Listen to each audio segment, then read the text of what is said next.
कैसे हो आप सब। तो आज का ये आई मेकअप का ट्यूटोरियल मैंने ग्रीन फैमिली को देखते हुए रखा हुआ है। तो आप देख सकते हो इसमें मैंने पूरा ग्रीन फैमिली का यूज़ किया है, यानी light to dark green colour का यूज़ किया हुआ है। एंड क्रीज लाइन पे मैंने ग्रीन शिमर अप्लाई किया हुआ है। तो आई होप आपको ये आई मेकअप अच्छा लगा होगा। अच्छा लगेगा तो लाइक शेयर सब्सक्राइब करिएगा। तो अभी इस वीडियो में आप देख सकते हो मैं अपना आईलैशेस लगा रही हूँ।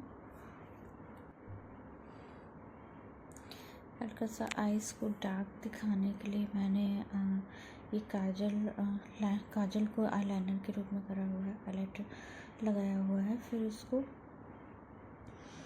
टीयर डक पे मैं आईलाइनर का यूज़ करके अच्छे से आई मेकअप को एनहांस करने के लिए इसमें बना रही हूँ।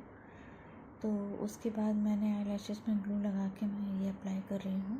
आईलैशेस जितनी ही मतलब कोई डार्क यानी हैवी लैशेस लगाने की आपको ज़रूरत नहीं है, मीडियम भी आप लगा सकते हो। तो मैंने ये मीडियम लैशेस का यूज़ किया हुआ है।